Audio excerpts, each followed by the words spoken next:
አቶ ሆሚሳይድና አባት ማክሬዲ።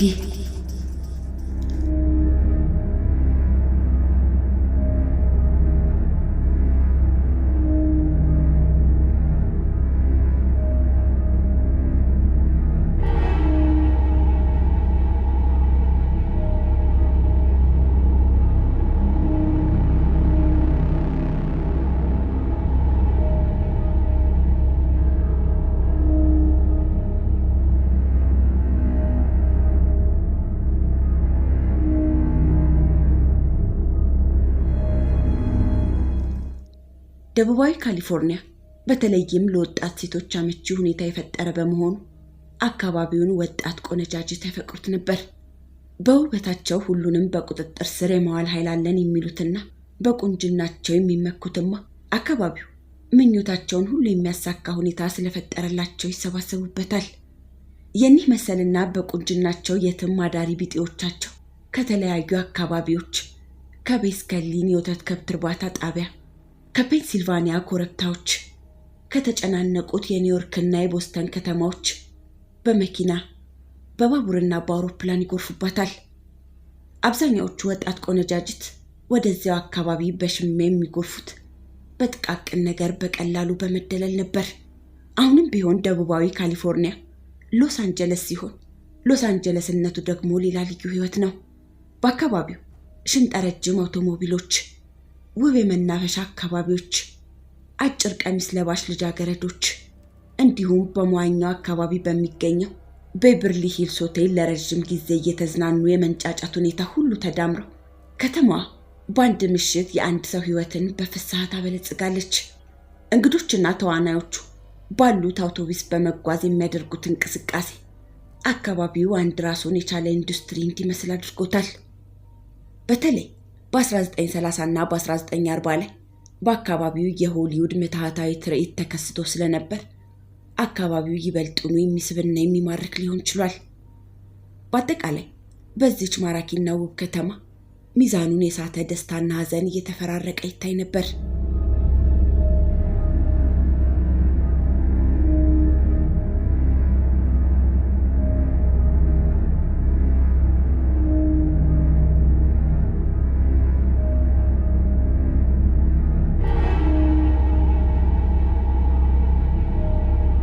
በዚህም ወቅት ሜሪ ፒክፎርድ እና ጆአን ክራውፎርድ በአጭር ጊዜ ውስጥ በመላው ዓለም ዝነኛነትን ለማትረፍ በቅተዋል። በአካባቢው እንደሚባለው ከሆነ በአንድ ወቅት በአንድ እድለኛ የመድኃኒት መሸጫ ሱቅ በአንድ ኩርሲ ላይ ተቀምጣ ልትገኝ ትችል ይሆናል። ልትገኝ የሚለው ቃል ውስጠ ሚስጥሩ እንኳን ጥፋትን ቢያመለክትም ተስፋ የሚያስቆርጥ አልነበረም። ለመሆኑ በዚህ ቦታ የአሳንሱር ወይም ሊፍት ተቆጣጣሪዋ ዶሬቲ ላሙር ታዋቂነትን አትርፋ አልነበረምን? እንዲሁም እዚሁ ቦታ ስፓኒሿ የዳንኪራ ተጫዋች ሪታ ካንሲኖ ሪታ ሃይወርዝ በመባል የሀገሩ የፍቅር አምላክ ለመሆን አልበቃችምን? በሆሊውድ አንድ ሰው በአንድ ሬስቶራንት ተቀምጦ አንድ ታዋቂ የሲኒማ አርቲስትን ካጠገቡ ከሚገኘው ገበታ ተቀምጦ ሲመገብ ያለ አንዳች ችግር ይመለከተዋል። በአካባቢው ባሉት ዕውቅ የመጫወቻ ሜዳዎችም ላይ እንደ ልብ መዝናናት ይቻላል። እንዲሁም በብራውን ደርቢ፣ ሮማኖፍስና ካሴን በተባሉት ዕውቅ ሬስቶራንቶች ውስጥ መመገብ የማይከለከልበት ልቅ ቦታ ነበር።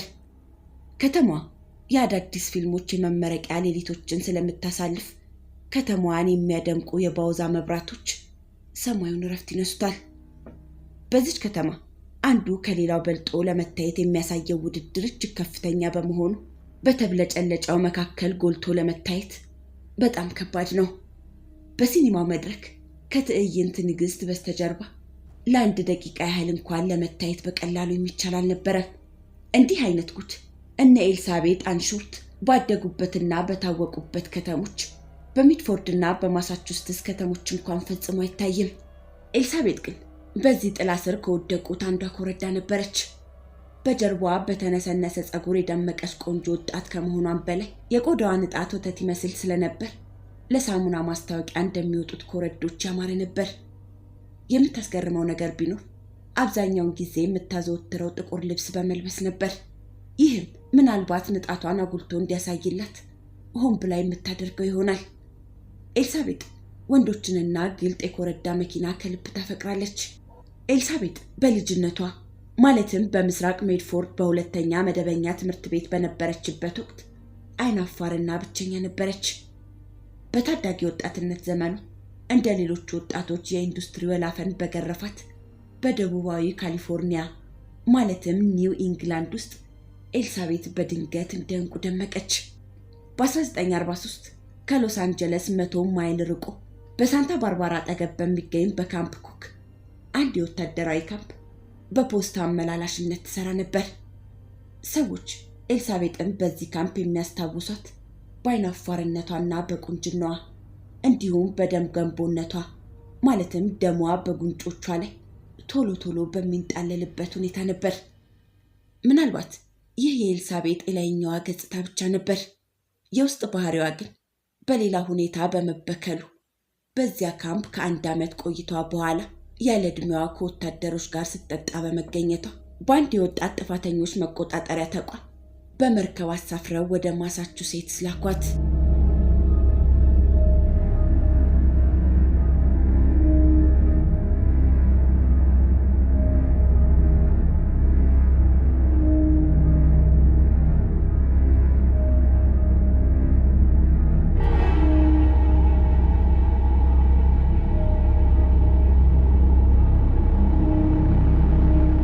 የሆሊውድ መስህብ በጣም ከፍተኛ ስለነበር ኤልሳቤጥ ለቅጣት ከተላከችበት ብዙም ሳትቆይ ተመለሰች። ከሁለተኛው የዓለም ጦርነት የጨለማ ዘመን በኋላ የሲኒማ መናኸሪያዎች ሁሉ በጣም ሊደምቁ በመቻላቸው በዚህ ዘመን አርቲስቶች ከምንጊዜውም በሙሉ ኃይል በመንቀሳቀሳቸው ከመጠን በላይ ደምቀው ነበር። ሰዎች በቶሚ ዶርሲ፣ በሃሪ ጀምስ እና በቤኒ ጉድማን ዙሪያ ልዩ ልዩ ዳንኪራ ይጨፍሩ ነበር። ከ6 ዳፍንት ዓመታት በኋላ በየጎዳናው ሽንጠ ረጃጅምና አዳዲስ መኪናዎች እየተተለተሉ ይፈሱ ነበር። ዋና ዋና አውራ ጎዳናዎች የመስፋትና የመርዘም ዕድል አጋጠማቸው። የዚህ አይነት እንቅስቃሴና ሁኔታ ለእነ ኤልሳቤጥ አይነት ወጣትና ቆነጃጅት አዲስ ሕይወትና የሚጣፍጥ እንቅስቃሴ ፈጠረላቸው። ኤልሳቤጥም ወደ ደቡባዊ ካሊፎርኒያ ከተመለሰች በኋላ ከወጣት ወንዶች ጋር በየምሽት ክበብና በሆሊውድ ቫይን በአዲስ መንፈስ ሕይወቷን ታድስ ጀመር። በዚህ አይነት ሕይወት በደመቀችበት ጊዜያት አካባቢ ጥር 15 1947 ማለዳ ኤልሳቤጥ አንሾርት በዚያን ጊዜ 22 ዓመት የሞላት ኮረዳ ተገኘች። የተገኘችው በመድኃኒት መሸጫ ሱቅ ውስጥ ሳይሆን እጅግ በተለየና በሚያሰቅቅ ሁኔታ ነበር። የተገኘችው በምዕራባዊ ደቡብ በሎስ አንጀለስ በአንድ ባልተዘወተረ ብቸኛ ቦታ ላይ አሳዛኙና ስንቱን ጎረምሳ ሲያተራምስ የነበረው ነጭ ገላዋ በኦፕራሲዮን ጩቤ ወይም ሴንጢ ለሁለት ተቆርጦ እርቃኑን ነበር። ጋዜጠኛው ኤልሳቤጥ ለጥቁር ልብስ ሙት መሆኗን በመረዳቱ ጥቁሯ ዳህሊያ ዘብላክ ዳህሊያ ብሎ ሰየማት። ይህንን አሰቃቂ ግድያ ወንጀል በሎስ አንጀለስ የፖሊስ መምሪያ በመሆን የተከታተለው ታዋቂው የፖሊስ መርማሪ ሃሪ ሃንሰን ነበር።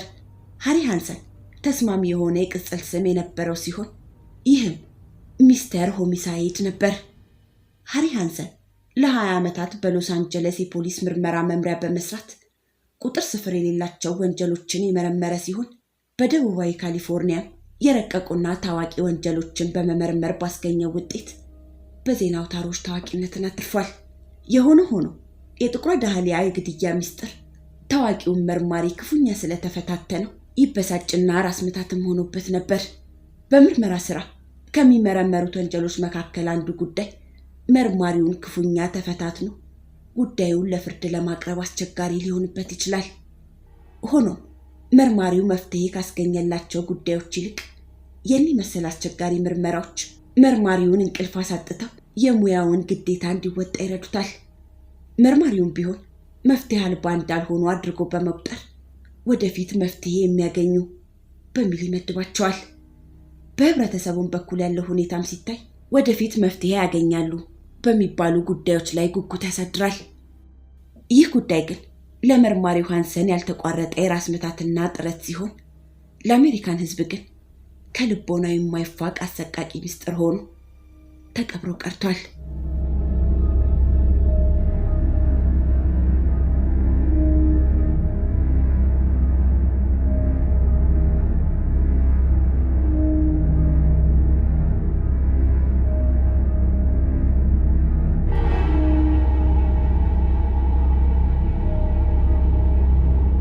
በጡረታ የሚገኘው ዕውቁ መርማሪ ሃሪ ሃንሰን ልዩ የተፈጥሮና የምርመራ ችሎታና ጥበብ ያደለው ሰው ነበር። በሚያቀርባቸው ሐሳቦች ሁሉ ጥንቁቅ፣ የተመጠነና ትዕግስተኛ ነበር። ፖሊሶች ምርመራ ሲያካሂዱ የማስፈራራት ዘዴያቸውን በሚጠቀሙበት ወቅት ስራቸውን ትህትና በተሞላው ሁኔታ እንዲያካሂዱ ግብረ ገብ ተማሪ መሆን ያስፈልጋል በማለት ይመክራቸውም ነበር። ሃሪ ፖሊሶችን ሲመክር አንድን ሰው ስትይዝ የሚናገረውን በትዕግስት በቅድሚያ በማዳመጥ ከዚያ በኋላ ሁለትና ሁለትም በአንድነት ማስቀመጥ ያሻል ይላል። ሃሪ በ1926 የፖሊስ ስራውን የጀመረው እንደ ዘብ ወይም ሮንድ በመሆን ነበር። የኋላ ኋላ የስራ ትጋትና አፈጻጸሙ በጣም አስደናቂ ሆኖ በመገኘቱ በ2 ዓመት ጊዜ ውስጥ ወደ መዝገብ ቤት ተዛውሮ ለመስራት በቃ። በዚህም ክፍል ሲሰራ የጣት አሻራን መለያ በተቀላጠፈ ሁኔታ የማወቅ ችሎታውን እያዳበረ በመምጣቱ ወንጀል በተፈጸመበት አካባቢ እየሄደ የጣት አሻራ እንዲያነሳ ትዕዛዝ ተሰጠው። በአንድ ወቅት ሃሪ ሃንሰን አንድ ገድለው ለማምለጥ በተጠቀሙባት የክራይስለር መኪና የኋላ መመልከቻ መስታወት ላይ ባገኘው የአንድ ነጠላ የጣት አሻራ የአንዲት ትንሽ ልጅ ገዳይ የነበረውን ዊሊያም ኤድዋርድ ሂክማንን ሊያጋልጠው ችሏል። ከዚህ በኋላ ሃንሰን ከመዝገብ ቤት ወደ መኪና ስርቆት የምርመራ ቡድን ተዛውሮ ለ1 ዓመት ያህል ሰራ። ከዚያም ወደ ሌብነት ምርመራ ቡድን፣ ቀጥሎም ወደ ዘረፋ ተከታታይ ቡድን ተዛወረ። ሃንሰን በመጨረሻ በተመደበበት የሥራ መስክ ላይ እንዳለ በሎስ አንጀለስ ባቡር ጣቢያ ከምስራቃዊ አካባቢ ወደ ምዕራብ የዘረፋ ወንጀላቸውን ለማስፋፋት ከሚጓዙ ወሮበሎች ጋር ተጋጠመ። ይህን ጉዳይ ሃንሰን ሲያስታውስ እኛ ከዚህ ከተማ ከነገ ጠዋት ጀምረው እንዲወጡልን ነግረናቸዋል። በወቅቱ የምንጠቀመው የአሰራር ዘዴ ይሄው ነበር ብሏል። በ1936 ሃንሰን ወደ የነፍስ ግድያ ምርመራ ቡድን ተዛወረ። በፖሊሶች አባባል በነፍስ ግድያ ውስጥ ቤት የለም። ግን ለሃሪ ሃንሰን የግድያው ዝርዝር ሁኔታ ከፍተኛ ቁም ነገሮቹ እንደሆኑ አሳምኗል። ሃንሰን ከነፍስ ግድያ ምርመራ ቡድን ይሰጠው የነበረ የሥራ ድርሻ በሎስ አንጀለስ የድንገተኛ መቀበያ ሆስፒታል በመሆን በጥይትና በጩቤ ቆስለው የሚመጡትን ተጠቂዎች የመመርመርና ኑዛዜያቸውን የመቀበል ኃላፊነት ላይ የተወሰነ ነበር። ቀስ በቀስ ግን ልዩ ትኩረትን በሚጠይቁ ከበድ ያሉ ስራዎች ላይ መመደብ ጀመረ። ሃንሰን ባሳለፋቸው 42 የሥራ ዓመታት ከኤልኤ የእጅ ጥበብ ትምህርት ቤት ጀምሮ ከጃክ ማክሬዲ ጋር በቡድን ብሎም በጓደኝነት ይሰሩ ነበር። ሁለቱም በአንድ ጊዜ የ50 አለቅነት ደረጃ የደረሱት በነፍስ ግድያ ወንጀል ምርመራ ውስጥ ሆኖ ነበር። ሁለቱም በአንድ ጊዜ ጡረታ ወጡ። እንዲሁም ወደ ፖልም ዴዘርት ካሊፎርኒያ ተዛወሩ። ማክሬዲ ያደገው በሳን ፍራንሲስኮ ቢሆን በ1926 የፖሊስ መኮንን ወደ ሆነው ታላቅ ወንድሙ ወዳለበት ወደ ሎስ አንጀለስ ተዛወረ። ከዚያን ጊዜም ጀምሮ የፖሊስ የደንብ ልብስ መልበስ ጀመረ። ማክሬዲ በዚያን ጊዜ የነበረው ዕድሜ 30 ዓመት ቢሆንም በሚያስደንቅ ፍጥነት የማዕረግ እድገትና ኃላፊነትን ለመሸከም በቅቷል። የተሳተፈባቸው ስራዎችም በትራፊክነት፣ በረዳትነት፣ በሜትሮፖሊታን ዋና ክፍል ውስጥ ሰራተኝነት፣ በመጨረሻም የነፍስ ግድያ ወንጀል ተከታታይ በመሆን ነበር። ማክሬዲ ከሃንሰን ጋር በልዩ ልዩ አጋጣሚዎች አብሮ ከመሳተፉም በተጨማሪ የፍልስፍና አንድነት ነበራቸው። እንደ ሃንሰን እምነት የሚጣልበት ሰው ለመሆን በመብቃቱ የወጣለት ቅጽል ስምም አባት ማክሬዲ የሚል ነበር። አቶ ሆሚሳይድ እና አባት ማክሬዲ ጎን ለጎን ለብዙ ዓመታት በመስራታቸው በሎስ አንጀለስ የፖሊስ መምሪያ በነባርነታቸው ታዋቂነትን አትርፈው ነበር። ሁለቱም በመርማሪዎች መካከል በጋራ ለሚሰራ ስራ በግንባር ቀደምትነት ተፈላጊ የሆነውን ሁኔታ በማሟላት በአንድነት ያለ ችግር ለመስራት ችለዋል። በአንድ ወቅት አንድን ተመርማሪ ይዘው ለ2 ሰዓት ከመረመሩ በኋላ ሁለቱም ያስተዋሉት ነገር ቢኖር በዋሸ ቁጥር ሳል ይዘው እንደነበር ነበር። በድንገት ሳናውቀው ተገለጸልን። ሰውየው ሳልሳል ሲለው ውሸት እንደሚያስከትል ተረዳን። የቃል ልውውጥ ሳናደርግ አይን ለአይን ሁለታችን ተያይተን ተግባባን። ሃንሰንና ማክሬዲ ለሰውየው ቁልፍ የሆነ ጥያቄ ያቀረቡለት። ወዲያው ሰውየው ሳለ። ሁለቱም መርማሪዎች በአንድ ጊዜ እየዋሸህ ነው በሚል አፋጠጡት። ሰውየውም መረታቱን አምኖ አንድ ሳይቀር እውነቱን አወጣ። ተናዘዘ።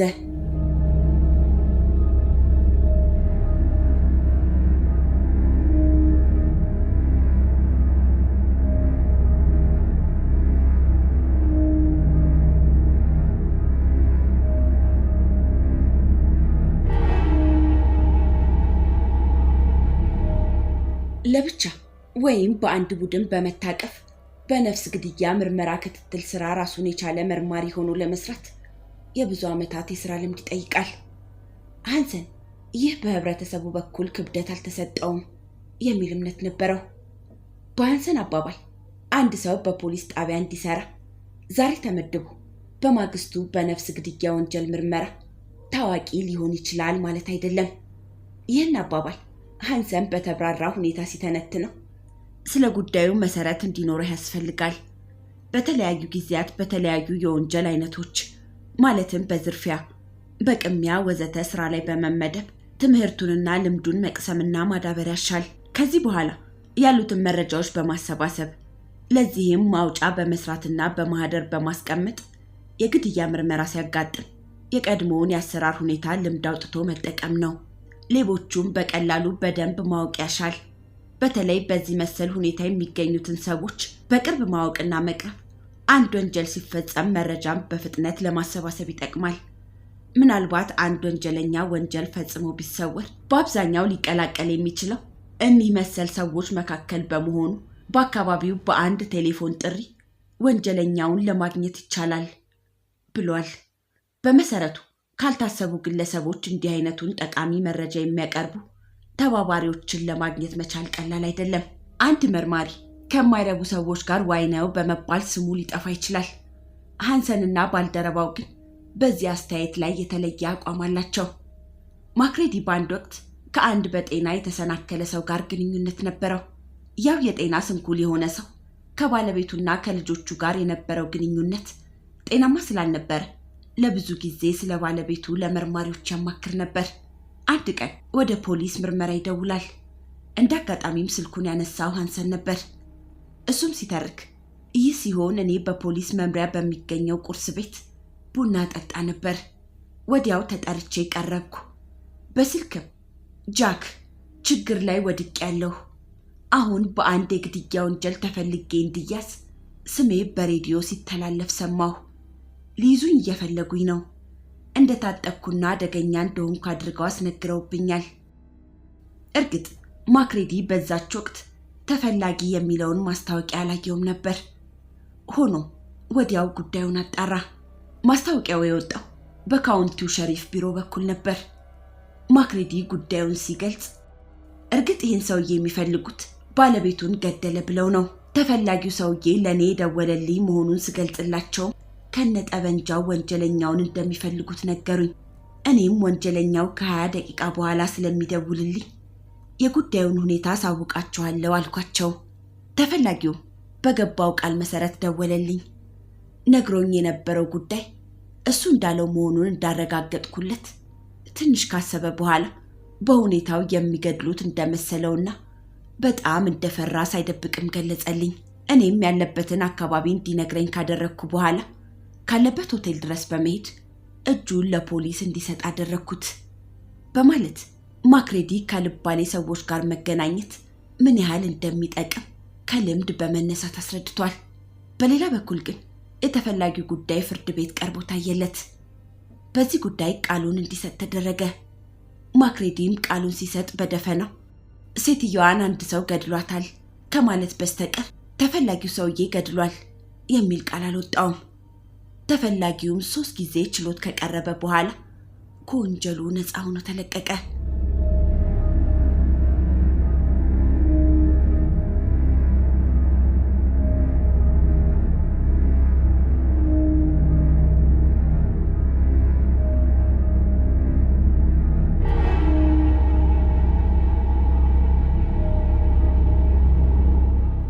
ሃንሰንና ማክሬዲ በምርመራ አሰራር በኩል ኃይል መጠቀም ውጤታማነት እንደሌለው ያምናሉ።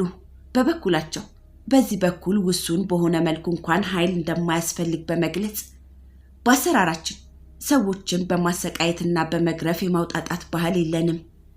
ተጠያቂው የሚያቀርባቸው ምክንያት ከድርጊቱ ጋር የሚቃረን ሆኖ ካገኘ ነው ይህን ትተን ሌላ ዘዴ እንፈልግለታለን እንጂ እንደ ሌሎች ሰዎች በመደብደብና በማሰቃየት በስቃይ ኃይል እንዲናዘዙ አናደርግም። ለምን ብለን በማለት በምርመራ ረገድ መደረግ ስላለበት ጉዳይ ያላቸውን አስተያየት ሰጥተዋል። ሃንሰንና ማክሬዲ ካላቸው ንቁ ስሜት እንደ ሰልፈኛው ወታደር ባይሆኑም በአንደኛ ደረጃ የስነ ልቦና አዋቂዎችና በሁለተኛ ደረጃ የህግ አስከባሪዎች ነበሩ። ሁለቱም በዩናይትድ ስቴትስ የሚራንዳ ከፍተኛው ፍርድ ቤት በ1960ዎቹ መርማሪዎች እንዲያጠናቅቁ የሚያስገድዳቸውን ውሳኔ በከፍተኛ ደረጃ ይመለከቱና ያስከብሩትም ነበር። ዝም ለማለት መብት አለህ፣ ጠበቃህን ለመጠቀም መብት አለህ ወዘተ የሚለውንና በተለይም ጨካኝ ገዳይ በሆነው ላይ የሞት ቅጣት ይፈረድበት የሚለውን ሐሳብ በከፍተኛ ደረጃ ደጋፊዎች ነበሩ። ከፍተኛውን የቅጣት አይነት መደገፋቸውን ለማሳመን ሃንሰን በቅርቡ ከተሰጡት የሞት ቅጣት ውስጥ ታዋቂነቱ የተረጋገጠለት የሎይስ ፔት ታሪክን በምሳሌነት አቅርቦታል።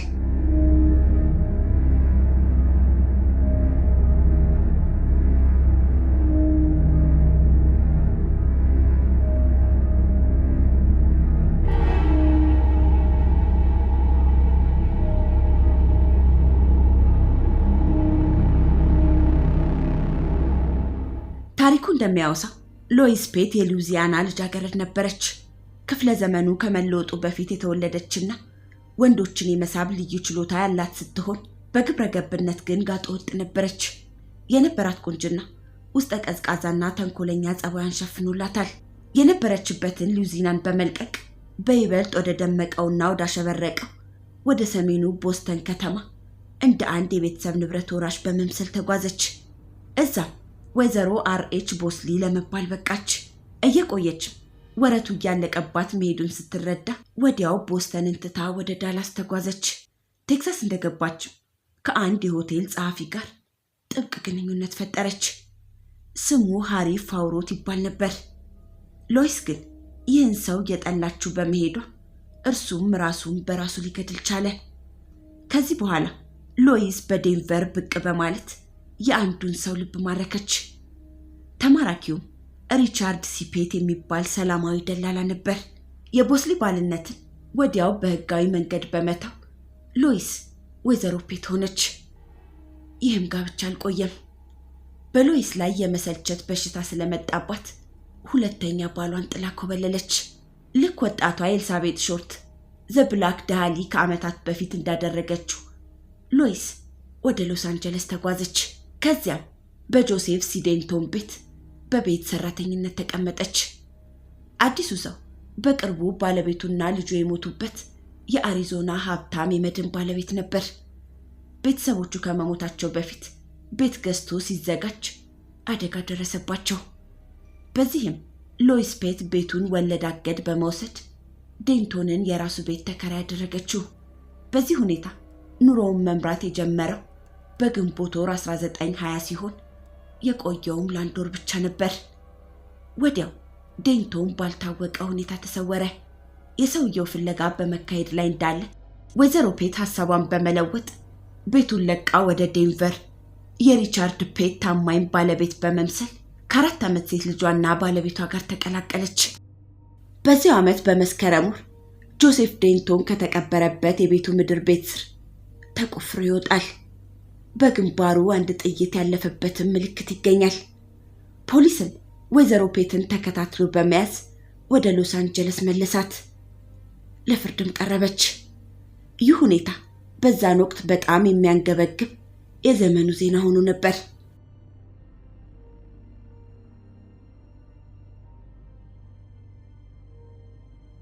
በመጨረሻም የነበራት ለዛና ውበት በመርገፍ ወንዶች ሎይስን ጠሏት።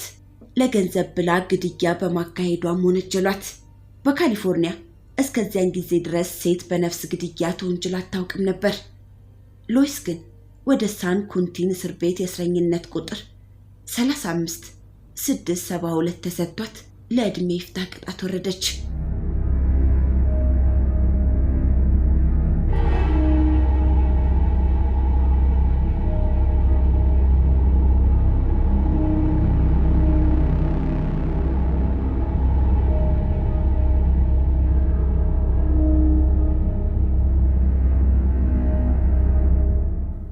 ባሏ ሪቻርድ አንድ ጥይት በራሱ ላይ አሳረፈ። በዚች ጉደኛ ሴት ምክንያት ሁለተኛ ሰው መጥፋቱ ነበር።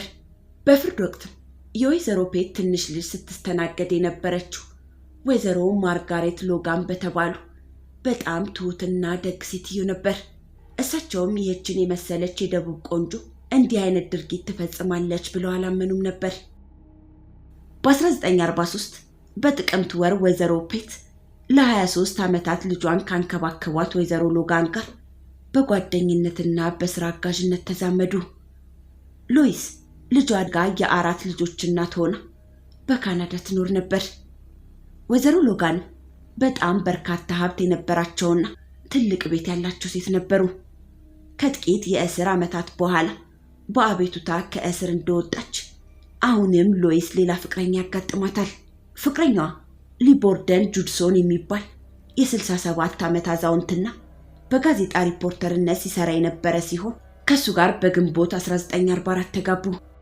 የሙሽርነት ጊዜያቸውን ያሳለፉት በወይዘሮ ሎጋን ቤት ነበር። በዚህ ወር መጨረሻ ወይዘሮ ሎጋን ባልታወቀ ሁኔታ ተሰወሩ። ሎይስም ለባልተቤቷ አሮጊቷ ወይዘሮ ሎጋን ለጥቂት ቀናት ወጣ እንዳሉ ነግረዋለች። ሃሪ ሃንሰን ነገሩን ሲተርክ ሁሉም ነገር የተሳካ ይመስል ነበር። በፖሊሶች የምርመራ ፍንጭ የተገኘው የወይዘሮ ማርጋሬት ሎጋን ፊርማ አይደለም። ስለዚህ የእጅ ጽሑፍ መርማሪ ወይም ኤክስፐርት መጥቶ ፊርማውን ከሚታወቀው ከማርጋሬት ሎጋንስ ጽሑፍ ጋር በማወዳደር ጽሑፋቸው እንዳልሆነ አረጋገጠ። ስለሆነም አንድ ጸጉራም ሚስጥር በእጃችን እንዳለ ተረዳን ብሏል። ታድ ብራውን በወቅቱ የነፍስ ግድያው ክፍል ሻምበል የነበረውና በኋላ የመርማሪዎቹ ኃላፊ የሆነው እኔንና መቶ አለቃ ቫውጋሃንን በዚህ ጉዳይ ላይ እንድንሰራ ካዘዘን በኋላ እቦታው ድረስ ከኛ ጋር መጣ። ማርጋሬት ሎጋን ስትኖርበት ወደ ነበረው ቤት ወደ ፓሲፊክ ፓሊሳድስ ወደ ተባለው ቦታ በመሄድ ቤቱን ዙረን ተመለከት ነው። በስተጀርባ ያለውን የቬኒሺያን መጋረጃ ተመለከትን። ሎይስንም ላይታች ስትል ደረስንባት። በሩን ስናንኳኳ ስለሰማች በጥሩ አቀባበል ከፈተችልን። ከወይዘሮ ማርጋሬት ሎጋንስ መነጋገር እንደፈለግን ብንነግራት አፍንጫዋን ባሏ ተናዶ ስለሰበራት የዋሃ ሴትዮ የፕላስቲክ ሰርጀሪ ለማድረግ ሆስፒታል ተኝታለች። ይህንንም ለማንም እንዳትነግሪብኝ ብላ አደራ ብላኛለች። ሆኖም በየቀኑ ልጠይቃት ስለምሄድ ስለሷ እንደጠየቃችሁ ነግራታለሁ። ለምንድነው ግን የምትፈልጓት ብላ ጠየቀችን። በዛን ወቅት ሌላው መርማሪ ከቤቱ በስተጀርባ በመዞር ምልክት አድርጎልን ስንሄድ በሎይስ መኝታ ቤት መስኮት ስር የቤት ውስጥ አትክልት የተተከለባቸው ዕቃዎች የተደረደሩበት ጉብታ ይታይ ነበር። መርማሪው አትክልቶቹን በማስወገድ መቆፈር ጀመረ። በ3 የአካፋ ሙሊት ባልሞላ ቆሻሻ የወይዘሮ ሎጋን ሬሳ ተቀብሮ ተገኘ። ራሷ የፈረሰው በጥይት ነበር። ሃንሰን ነገሩን ባስታወሰ ቁጥር ይደንቀው ነበር። እሱ ለመገመት በማይቻል ሁኔታ ተቀብራ የተገኘችው በፔት መኝታ ስር ነበር ብሏል።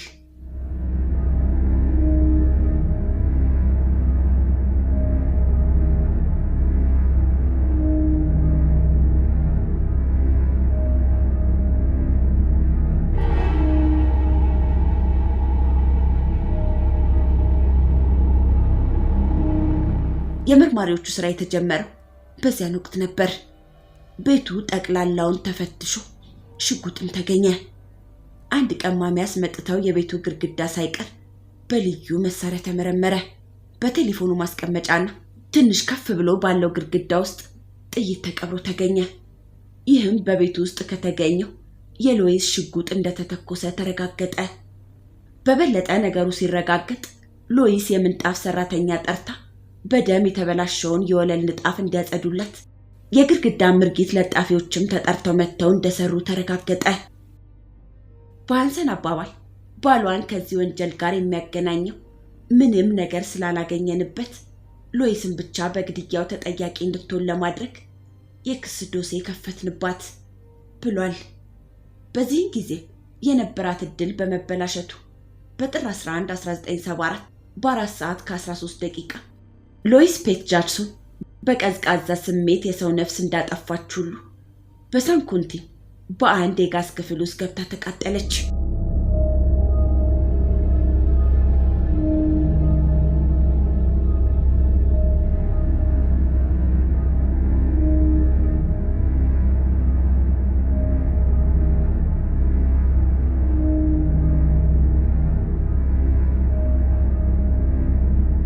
ሎይስ ቤት በዚያው የጋዝ ክፍል ውስጥ ገብታ ስትቃጠልና ስታር 79 ታዛቢዎችና 20 የእስር ቤት ጠባቂዎች ተመልክተዋል። ከነዚህ መሃል ሃሪ ሃንሰን አንዱ ምስክር ነበር። እዛ ጋዝ ክፍል ውስጥ ስትገባ አረማመዷ ነጠቅ ነጠቅ ያለ ነበር። ልክ ወደ ፓርቲ ወይም ሌላ መዝናኛ ቦታ ለመሄድ በወንበር ላይ ሆና ጸጉሯን የምትበጃጅ ሴት ከመሰለች በኋላ በዛች ወንበር ላይ ለመጨረሻ ጊዜ ተቀመጠች። እኔንም አተኩራ ተመለከተችኝ። ለይታም እንዳወቀች ከከንፈሯ ተረዳሁ።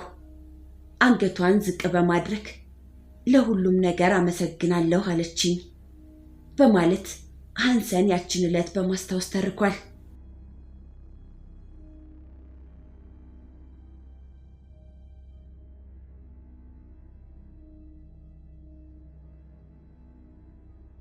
ሃንሰን በአንዳንድ ሁኔታ የሞት ቅጣት ፍርድን አስፈላጊነት ቢያምንበትም ለሁለተኛ ጊዜ ተመልካች ግን መሆን እንደማይፈልግ ያለውን ስሜት ገልጿል። አንድ መርማሪ የአውሬነት ጸባይ የሚኖረው ወንጀለኛ ቢያጋጥመው በግብታዊነት ጉዳዩን ከመመልከት መቆጠብ አለበት። ይሄው ማየት የሚገባው ጉዳይ በንዴት ምክንያት ለመርማሪው ሊሸፈንበት ይችላል። አጉል በኃይል በመጠቀም የሚከናወነው የጥያቄ ስልት ወንጀለኛውን ወይም ወንጀለኛይቱን እንዳይተባበሩ ይገፋፋቸዋል። እኔና ማክሬዲ የተመደብንባቸውን የሥራ መስኮች ለማከናወን የራሳችንን ግብታዊ ስሜት በራሳችን በመክታት እንቆጣጠረዋለን በማለት ሃንሰን ምክሩን ሰጥቷል።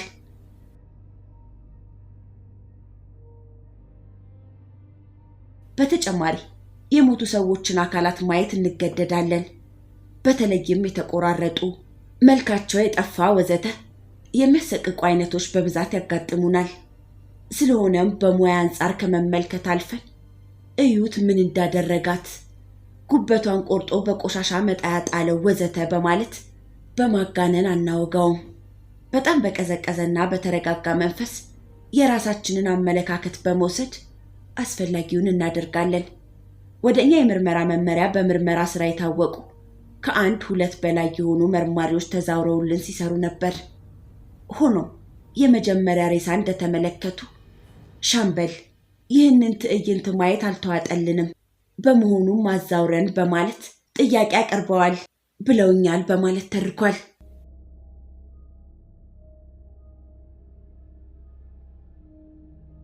ማክሬዲ በአንድ ወቅት ሁለት ሴቶችን በአሰቃቂ ሁኔታ የገደለውን ሰውዬ በማስታወስ እንዲህ ሲል ይተርካል።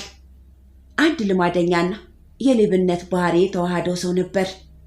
እሱም ሰዎች በቤታቸው ቁጭ እንዳሉ ወይም እንደተኙ ሰብሮ በመግባት ገንዘብ ብቻ ያለበትን ቤት አነፍንፎ በመፈለግና በማግኘት የሚወስድ ሌባ ነበር። በዚህ መልክ ከ200 እና 300 ያላነሰ ስርቆት አካሂዷል። አንድ ቀን ሌሊት የአንዲትን ሴትዮ ሬሳ ወድቆ እናገኛለን። የዚህ ሁኔታና ጉዳይ የገነት ወፍ በሚል ተሰይሞ ነበር። ሴትዮዋ ወጣ ብሎ በሚገኘው ቬቪርሊ ቮይልቫርድ በሚገኘው የስዕል ስቱዲዮ ትሰራ ነበር። አገዳደሏ በጣም በሚያሳቅቅ ሁኔታ ራሷ ተጨፍልቆ በዚህ ላይም ፍትወተ ስጋ ተፈጽሞባት ነበር። የግድያው አፈጻጸም ሂደት ቀደም ሲል በዚያው አቅራቢያ ከመንገዱ በታች ከተፈጸመው ስርቆሽ ጋር ተመሳሳይነት ነበረው። ይሄውም የሟችን ቦርሳ የውስጥ ይዞታውን ዘግዝጎ ከገለበጠ በኋላ ገንዘቡን ብቻ አንስቶ የመውሰዱ ድርጊት ነበር። በዚያው አካባቢ ከዚያችው ሴትዮ ግድያ በኋላ ይካሄድ የነበረው ዘረፋ ቆመ። በመሆኑ እኛም ወደ ዝርፊያው ዝርዝር ምርመራ ውስጥ በመመለስ ስናጠና ሁለቱ የወንጀል ድርጊቶች ግንኙነት እንዳላቸው ጥርጣሬ ስላደረብን ማገናዘብ ጀመርን። ጥቂት ወራት ካለፈ በኋላ ሁለተኛ ተመሳሳይ ግድያ ተፈጽሞ አገኘን። አንዲት ወይዘሪት ሊንድሰይ የተባለች ሴት በቤቷ ውስጥ ተገድላ አገኘናት። ወደ መኖሪያ ቤቱ ውስጥ ለመግባት የሚያስችል መንገድ አልነበረም። ሆኖም አንድ በግቢው በኩል የሚገኝ በእንጨት የተሰራ ምድጃ ስለነበር በዚህ በኩል ገዳዩ ሳይገባ እንዳልቀረ ተጠራጠርን። በዚህም በአንዱ እንጨት ጠርዝ ላይ የአንድ ግማሽ መዳፍ ምልክት ስላገኘን የአሻራ ምርመራ እንዲካሄድ አደረግን። የአሻራ ምርመራው የተካሄደው የእንጨቱን የላይኛው የአካል ክፍል በመውሰድና ፎቶ በማንሳት ነበር። ይሄኛው ብቸኛ ተጨባጭ መረጃችን ነበር።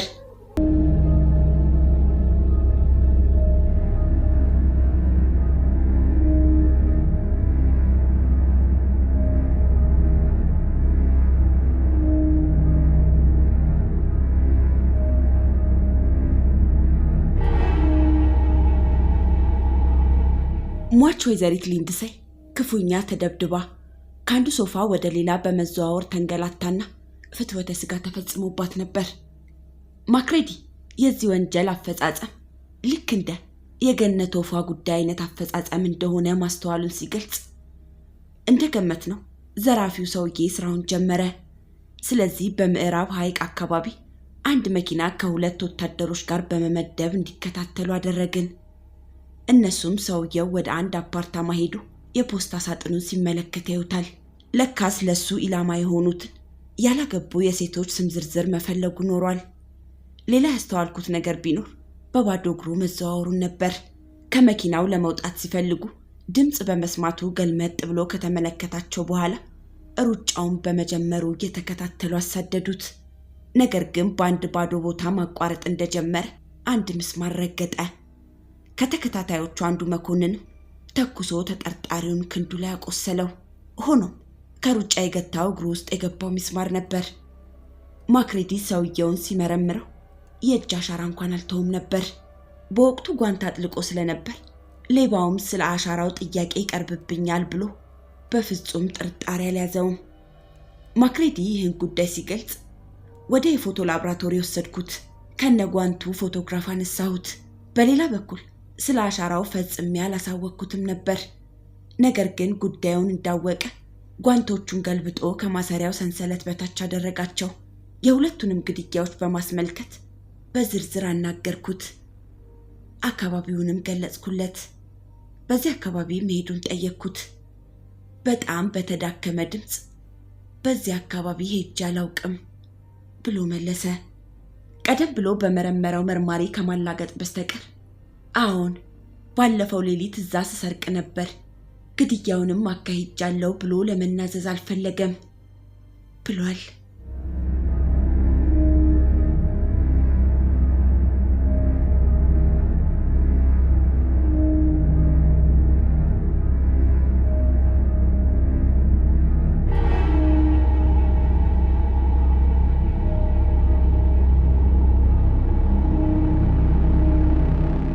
ማክሬዲ በዚህ የምርመራ ጉዳይ አንድ ያስደነቀው ነገር ገጥሞት ስለነበር እንደሚከተለው ተርኮታል። ሰውየውን ከሌሎች ወንጀለኞች ጋር ተሰልፎ እንዲለይ ከቀረበ በኋላ አንዲት ሴት ተራ በተራ እንድትመለከታቸው በተደረገበት ወቅት ሰውየው የተቀሰቀሰበትን ልዩ ስሜት አይቼ ነበር። ልጅቷ አግብታ የፈታች በመሆኑ ብቸኝነት ያጠቃት ነበር።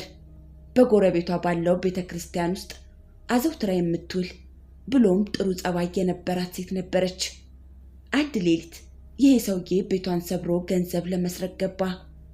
ስትተኛ ራቁቷን መተኛት ስለምትወድ እንደለመደችው አልጋዋ ውስጥ ገብታ በተኛችበት ላይ መጥቶ ሽጉጥ ጎኗ ላይ ደቅኖ ሲመለከታት ነቃች። በነገሩ ተደናግጣ አልጮኸችም። ምናልባትም ሶስተኛ ተረኛ ተገዳይ ሴት ከመሆን ያዳናት ይሄው አለመጮኋ ሊሆን ይችላል።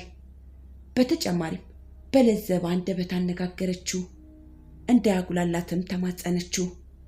የሚፈልገውንም እንደምታደርግለት ነገረችው። አስተዛዝናም አግባባችው። እሱም ወደ ባኞ ቤት በሩን ክፍት አድርጋ እንድትሄድ ይፈቅድላታል። ስትመለስም ፍትወተ ስጋ መፈጸም ጀመረ። ሆኖም ሴትየዋ በዚህ ሳትከፋ ሞገሰችው።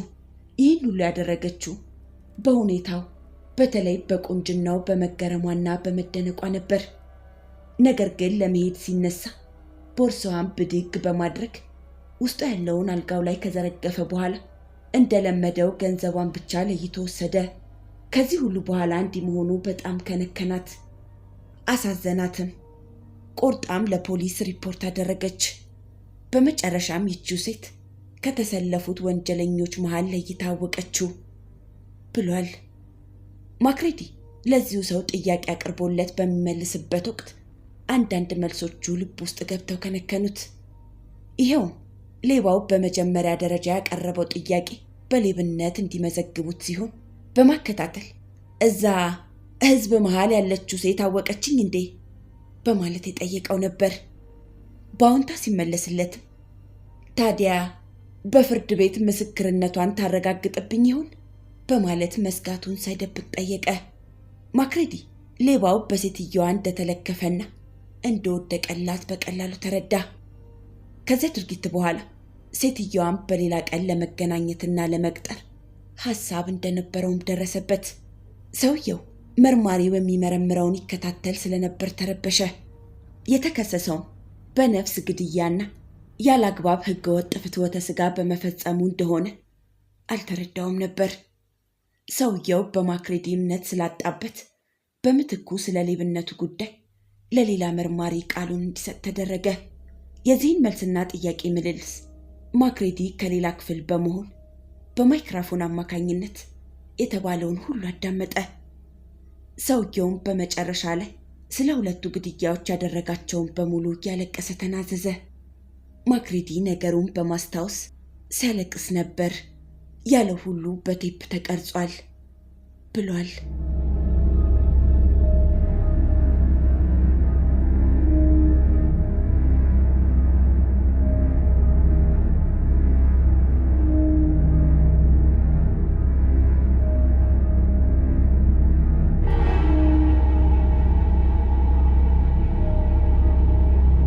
የተዋጣለት የነፍስ ግድያ መርማሪና ተከታታይ ለመሆን ጥሩ መርማሪና የስነ ልቦና አዋቂ መሆን ብቻ በቂ አልነበረም። በተጨማሪ ጥሩ ጠበቃ መሆን ያሻል። ሃንሰን በብዛት ዳኞች በሚሰየሙበት ወቅት ከጠበቃው ጎን ቁጭ በማለት ስለሚከታተል አልፎ አልፎ ጠበቃው ራሱ ወደሱ ገልመጥ በማለት ሃንሰን ስለዚህ ጉዳይ ምን ታስባለህ? ሰውየውን እናሽቀንጥረው? ይህንንስ ሰው እንዝለለው? በማለት ያማክረው እንደነበር ማክሬዲ ትዝ ይለዋል። ማክሬዲ እንደሚለው አንድ መርማሪ ሕግን በፍርድ ቤት ቀን ተቀን በመቀመጥ የሚያጠና እንጂ የሕግ እውቀት በአጋጣሚ በሜዳ የሚጠና ለመሆኑን ያስረዳ ነበር። ሃንሰን የማንኛውንም አይነት የግድያ ምርመራ አመራር ሲገልጽ የነፍስ ግድያ የተፈጸመበትን ቦታ ከማጥናት የሚበልጥ ነገር እንደሌለ ይናገራል። በቅርብ ሆኖ የነፍስ ግድያውን አፈጻጸም ማወቅ በጣም ከፍተኛ ጥቅም እንደሚኖረውም ያረጋግጣል። አንድ መርማሪ እስከ መጨረሻው ነጥብ ድረስ ማወቅ ግዴታው መሆኑን በምሳሌም ሲያስረዳ በአንድ ሬሳ ውስጥ ደም የሚረጋው ከመጨረሻው የሰውነት ክብደት ነጥብ ላይ ሲደርስ እንደሆነ ገልጿል። ስለዚህ በሬሳ ምርመራ ወቅት በደም መርጋት ምክንያት በሬሳው ፊት ላይ ወደ ሰማያዊነት ቀለም የተለወጠ መልክ ከታየ ሰውየው በፊቱ ተደፍቶ እንደነበርና ሬሳውም ከየት ቦታ እንደተንቀሳቀሰ ማረጋገጥ ይቻላል ብሏል። እንደዚሁም በአንድ የግድያ ወንጀል ስፍራ በምርመራ መሳሪያ አጠቃቀም የተካኑ ሰዎች የሚጫወቱት ሚና ወሳኝነት እንዳለው አስረድቷል። በሌላም በኩል ነፍሱን በእጁ ያጠፋ ሰው ጓደኛ ለምስክርነት ቢቀርብ የሆነውን እንደገና መግለጽ እንዳለበት፣ ሟችም አንድ አውቶማቲክ ሽጉጥ ተጠቅሞ እንደሆነ፣ ቀለሁ የሚወድቀው 10 ጫማ በመፈናጠር መሆኑን፣ ከወደቀም በኋላ የሚንከባለለው ከወለሉ በተነጠፈው ምንጣፍ ላይ ስለሚሆን ለግምት አለማስቸገሩን፣ በመሆኑ መርማሪው ቀለሁን ካገኛት በኋላ መሳሪያ የተተኮሰበት ቦታ የት እንደሆነ ሊደርስበት እንደሚችል አስረድቷል። በዚህ አይነት ግምትም የአንድን ምስክር ቃል አንድ መርማሪ ሊያስተባብል ወይም ሊቀበለው ያስችለዋል። የራስን ሕይወት በማጥፋት ሁኔታ ላይ ሃንሰን ያስተዋለውን ሲናገር በዚህ ልዩ ጉዳይ ላይ ትክክለኛነትን ለማረጋገጥ ከፍተኛ ጥንቃቄ መወሰድ አለበት። ይሄውም የሕይወት ዋስትና ጉዳይ ስላለበት ነው። 2 ግድያዎችንና አንድ ራስን በራስ መግደል ለምሳሌነት ብንወስድ በመጀመሪያ የትኛው ነፍስ ነው ቀድሞ የሚያልፈው? በየአቅጣጫው የሚያሰለቹ ሁኔታዎች ያጋጥማሉ። እንዲህ አይነቶቹ ጉዳዮች የሚያረጋግጡት ነገር የመጀመሪያ የምርመራ ውጤት እንዴት አስፈላጊ እንደሆነ ነው ብሏል። ሃንሰን እና ማክሬዲ በምርመራ ስራቸው በጣም በሳልና ብቁ መርማሪዎች ለመሆን ችለዋል። የነፍስ ግድያ ፍርድ በሚካሄድበት ሰዓት በተመልካችነት በሎስ አንጀለስ ፍርድ ቤት ውስጥ ይገኙ ነበር። ሃንሰን ታዋቂ ሊሆን የቻለው ወንጀለኞችን በቅልጥፍና በመመርመሩ ነበር። ሃንሰን አንድ የወንጀል ምርመራ ተከታታይ ሊኖሩት የሚገቡ ችሎታዎችን ባጭሩ በማስቀመጥ ሲዘረዝር የምታሳየው ገጽታ፣ ያለ ሰብአዊ አቀራረብ፣ ለጉዳዩ ራስህን የማዘጋጀት ችሎታ፣ ራስን የመሰዋት ፍላጎት፣ ልትረዳው የፈለግከውን ሰው ያንተ እምነት እንዲኖረው በማድረግና ለሱ ጉዳይ እንዳልተሰለፍክ የማስተባበል ችሎታ ወዘተ። እነኚህ ሁሉ ተቀነባብረው ለስራህ ሊያገለግሉህ ይችላሉ። የሕግ መጽሐፍ ገጾችን በማገላበጥ አሁን ይህን ስርዓትና አንቀጽ 1-2 መከተል አለብኝ በማለትና መጽሐፉን በመመርመር ብቻ የሚሰራ አይደለም። ነገሩን ራስህ ከምታገኘው ልምድ መወጣት አለብህ። በልምምድም አሰራርህ ሊዳብር ይችላል። ከቻልክ ራስህ አንዳንድ የባለሙያ ምክር በመውሰድ መሻሻል ያሻል። አንድ ጉዳይ ውስጥ ስትገባ በጉዳዩ በኃላፊነት እስከተጠየቅክ ድረስ በጉዳዩ መሸማቀቅና ተደናግጦ እነ ጆርጅና እነ ሄነሪ ይሄን ይወዱልኛል በሚል መጠበቅና ለነሱ መተው የለብህም በማለት ምክሩን ሰጥቷል።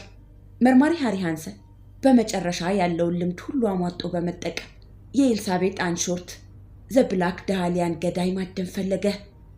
ሃንሰን በብላክ ዳሃሊያ ግድያ ውስጥ ይበልጥ ስሜት ስላደረበትም ጉዳዩን እንደ ግሉ ለመከታተል ቆረጠ።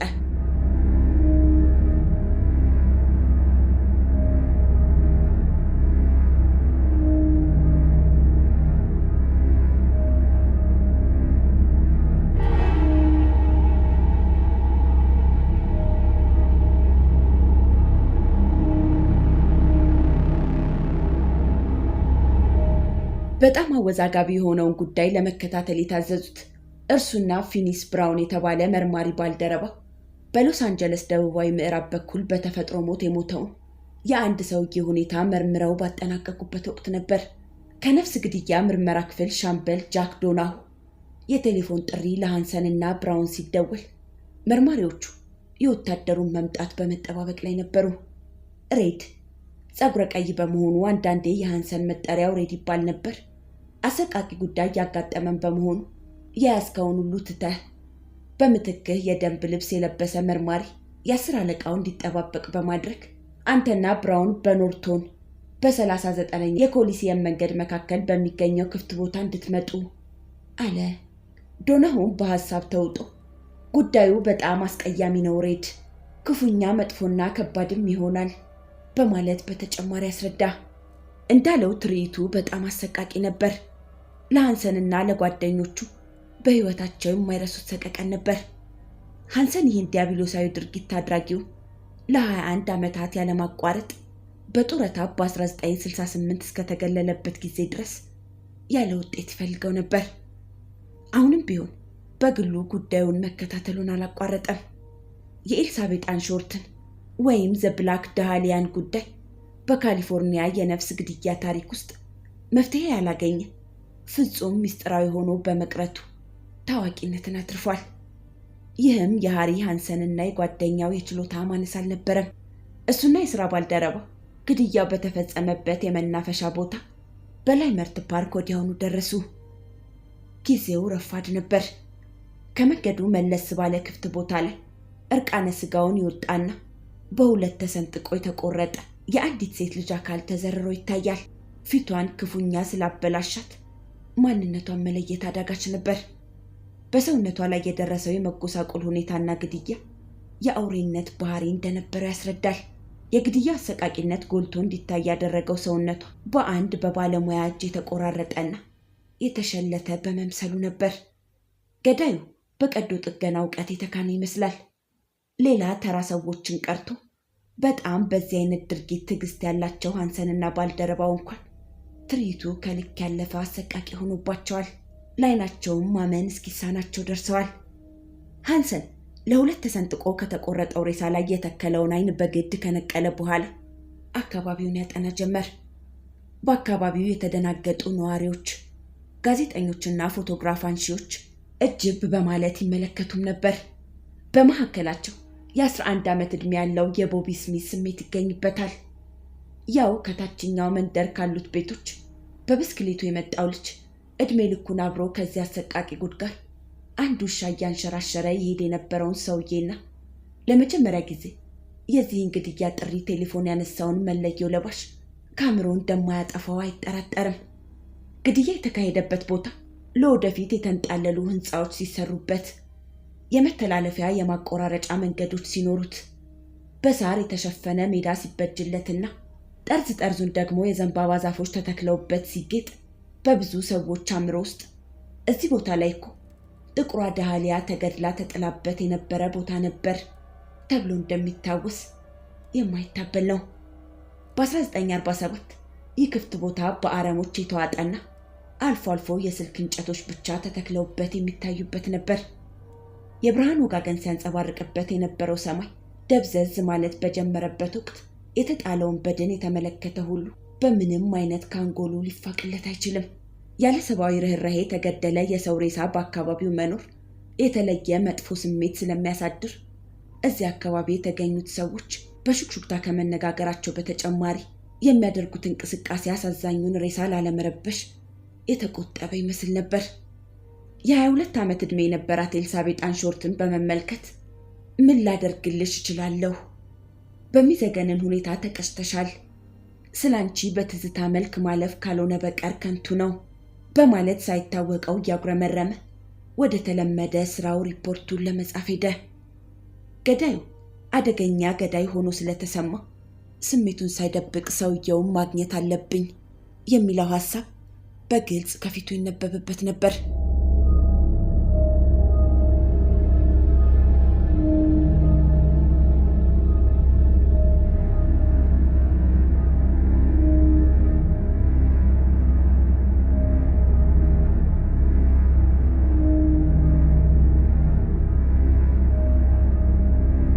በሎስ አንጀለስ የሚገኘው የፖሊስ ምርመራ ክፍል ወንጀሎችን ለመመንጠር ችሎታ ያለውና ተአምር የሚሰራ ቢሆንም በዚህ አደና ምርመራ ግን ሌሎች በጉዳዩ የተናደዱ ግለሰቦችና ቡድኖች አብረውት ምርመራውን እንዲመረምሩ ወስኖ ነበር። ወዲያውም እጅ በእጅ በመስራት የሬሳው መለያ ትንታኔዎች ተመዘገቡ። የሕክምና ስራም ተካሄደ። ስለ ነፍሰ ገዳዮች አጠናቀው የሚያውቁ አዋቂዎች ተሰባሰቡ። በዛው ዕለት ከሰዓት በኋላ የሬሳው ምርመራ ተጠናቀቀ። የጣት አሻራዎችም ተወሰዱ። በመጨረሻው ሬሳው የኤልሳቤጥ አንሾርት ለመሆኑ ተረጋግጦ ጉዳዩን በኃላፊነት ለሚቆጣጠረው ሃንሰን ተላለፈ። ሃንሰን ስለሟች ብዙ ማጥናት ነበረበት። በአንድ ጊዜ በተለያዩ ቦታዎች እየተዘዋወረች ትኖር ነበር። በመሆኑ በሆሊውድ ላስ ፓልምስ ሆቴል አንድ ክፍል ነበራት።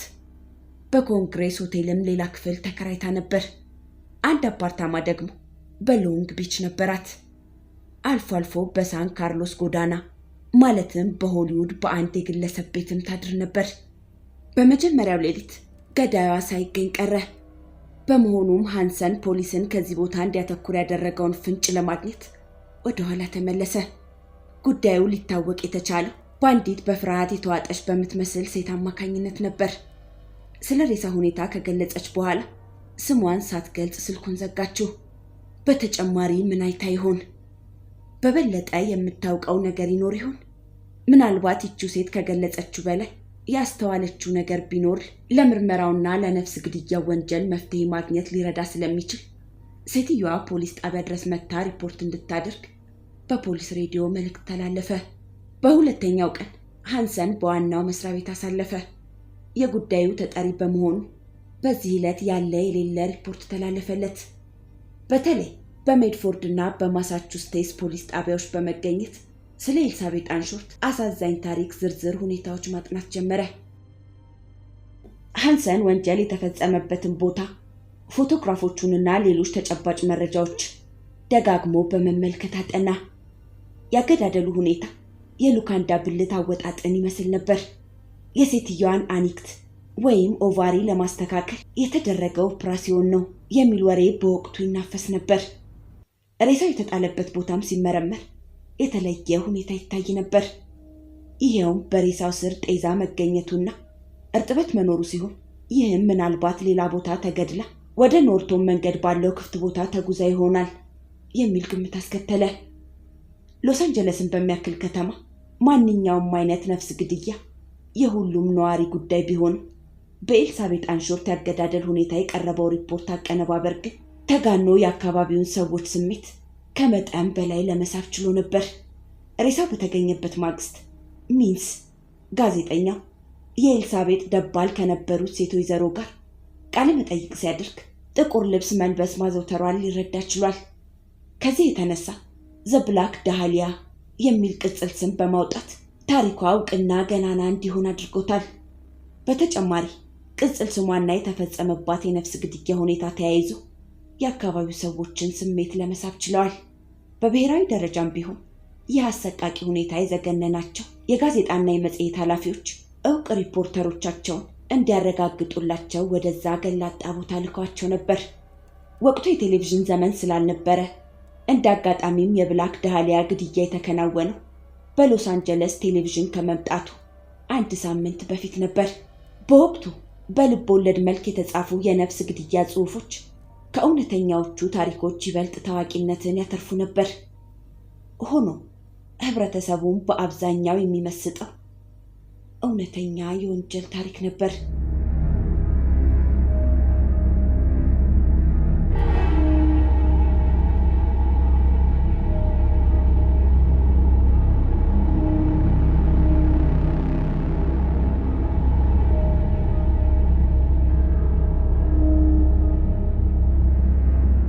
መርማሪው ስለ ምርመራው ለፕሬስ ሲገልጽ ከፍተኛ ግፊት በመደረግ ላይ ነው፣ ሰዎችም ገዳዩን ለማግኘት በመሯሯጥ ላይ ይገኛሉ በማለት ተናግሯል። ራሱ ሃሪ ሃንሰን ምርመራው በጥሩ ውጤት ይካሄድ እንደነበር አምኖበት ነበር። ጥቆማዎችና ፍንጮችም ይጎርፉለት ነበር። ለባለቤቱ ኖርማን ወዲያው የገለጸላት ነገር ቢኖር ገዳዩን በአጭር ጊዜ ውስጥ በእጁ እንደሚያስገባ እርግጠኛ መሆኑን ነበር። በእርግጥ ያ ምኞቱ እንዲሁ የመጣ ሳይሆን ብዙ ምክንያቶች ነበሩት። አንድ የሟቿ የአድራሻ መጻፊያ ጥቁር ማስታወሻ በፖስታ ቤት በኩል በኤንቨሎፕ ታሽጋ ለፖሊስ ዋና ጽሕፈት ቤት ተላከች። በዚሁ ኤንቨሎፕ ውስጥ የተወለደችበትን ዕለት የሚገልጸው ማስረጃ ይገኝ ነበር። ሆኖም የላኪው ሰው ማንነት በከፍተኛ ጥንቃቄ የተደበቀ ነበር። የኤንቨሎፑ አድራሻ የተጻፈባቸው ፊደሎች የተለቀሙት ከማስታወቂያ ጽሑፎች ነበር። ይህም በሲኒማ ከሚታየው የጠላፊዎች ዘዴ ወይም ጥበብ የተጠና ነበር። ምርመራው ካያያዙ የሰጠውን ተስፋ ሳይቀጥል ቀኑ ይራዘም ጀመር። ቀኑም በተራዘመ ቁጥር የብላክ ዳህሊያ ጉዳይ ከፍተኛ ምስጢር እየሆነ መጣ።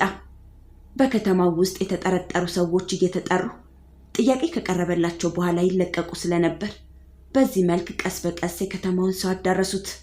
አንድ ቀን አንድ ሰው ለጂሚ ሪቻርድስ የሎስ አንጀለስ የሳንሱር ባለሙያ በመደወል ገዳይነቱን አሳወቀው። ገዳዩ እኔም ባዩ ሰውዬ ገዳይነቱን የሚያስመሰክርለት ዝርዝር መረጃዎችን ሁሉ አስመዘገበ። በተጨማሪም ለሪቻርድ እንደነገረው ለጥቂት ቀናት የተደበቀው ፖሊሶች እሱን ለማደን የሚያደርጉትን እንቅስቃሴ ለማየት በመፈለጉ ብሎም በጥንቸልና በውሾች መካከል የሚደረገውን የድብብቆሽ ጨዋታ ለመከታተል በመጓጓቱ እንደሆነና አሁን ግን ራሱን አሳልፎ መስጠት የሚችል መሆኑን ገልጿል። ሪቻርድ ከሰውየው አነጋገር ፖሊሶችን ለማታለል በመቻሉ መደሰቱን እንጂ ለተፈጸመው ግድያ ምንም ደንታ እንዳልነበረው ሊገነዘብ ችሏል። አንድ ከፍተኛ ወይም ታዋቂ ወንጀል ሲፈጸም በተለያዩ ምክንያቶች በተለይ የግል ዝናን ለማትረፍ ሲሉና በመገናኛ ብዙሃን ስማቸው እንዲወጣ ስለሚፈልጉ ግለሰቦች ስልክ በመደወል ሆነ ፖሊስ ጣቢያ በመቅረብ በሐሰት ስለሚናዘዙ የከባድ ነፍስ ግድያ ወንጀል መከሰት በርካታ ሐሰተኛ ተናዛዦችን ያፈልቃል። የብላክ ዳህሊያ ነፍስ ግድያ ጉዳይ እንዲህ አይነቶቹን ሰዎች ያንጋጋ ጀመር።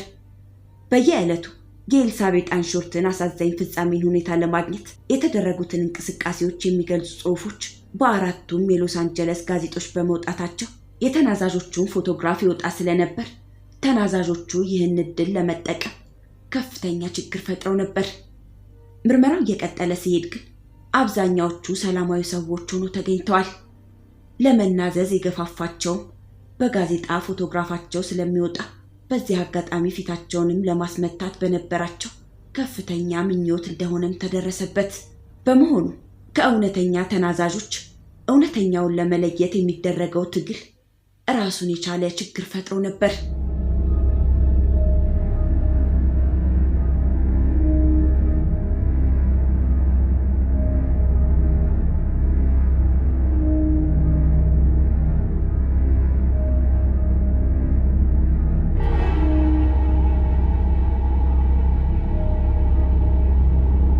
ሃንሰን በዚህ ሁኔታ አንድን ተናዛዥ ያስታውሳል። እሱም በፎርት ዲክስ የነበረውን ወታደር ሲሆን ከረዥም ምርመራና ውይይት በኋላ ግድያውን የፈጸመው እሱ እንደሆነ ይገልጻል። በ10 ቀናት ተከታታይ ምርመራ ግድያውን ፈጻሚ መሆኑን ያምናል በማለት ሃንሰን ከገለጸ በኋላ በተጨማሪ በውትድርና ዓለም ስለዚህ ሰውዬ የነበረበትን ሁኔታ አረጋገጥን። ከሪኮርዱ በግድያው ወቅት በሎስ አንጀለስ እንደነበረ ተረድተናል። ስንጨርስ ሌላው ይከተል ነበር። ወታደሩ ጉዳዮቹን ያውቃቸው ነበር፣ ነገር ግን ቁልፍ መልስ የሆነውን አልደረሰበትም። እንዲህ አይነቶቹን ቁልፍ ጥያቄዎች እኛም ብንሆን በይፋ እናወጣቸውም። ሰውየው ተሸነፈ። በመጨረሻም ለምን መግደሉን እንዳመነ ሲገልጽልን ሚስቱ ትታው ስለሄደች በጋዜጣ መልኩን ብታየው በማዘን ወደሱ ትመለሳለች የሚል ተስፋ ስላደረበት መሆኑን ገልጾልናል። በኋላ ደግሞ ለምን ተጸጽቶ የሰጠውን እምነት እንደካደ ብንጠይቀው ጨርሳ ስለሄደች የራሷ ጉዳይ መሆኑን በመግለጽ ኑዛዜውን አንስቶልናል ብሏል። ሃንሰንም ቢሆን ቀድሞውንም አላመነውም ነበር። ስለዚህ ጉዳይ ሲናገር እንዲህ አይነቱ በስሜት ይታወቃል። ይኸውም አንዳንድ ሰዎች ድርቅ በማለት ሲያምኑ ይቆዩና እውነቱን ያስጨበጡ ይመስላሉ፣ ግን ትንሽ ከነሱ ጋር ሲቆይ ትክክለኛዋን ያወጧታል ብሏል። ያም ሆነ ይህ የብላክ ዳህሊያ ጉዳይ ከተነሳ ወር አለፈው፣ ግን ምንም መልስ አላገኘም። ገዳዩ ሃንሰንንና ፖሊሶቹን በማታለል ስራ የበዛበት ይመስላል። ፖስታ ቤቱ በተከታታይ የኤልሳቤጥ አንሾርትን ዕቃዎች ያጎርፍላቸው ጀመር። በዚህ ውስጥ ኤልሳቤጥ 75 የምታውቃቸው ሰዎች አድራሻ የጻፈችባት አንድ ትንሽ ጥቁር ማስታወሻ ትገኛለች። ሁሉንም ያለ አንዳች ውጤት ሃንሰን መርምሯቸዋል።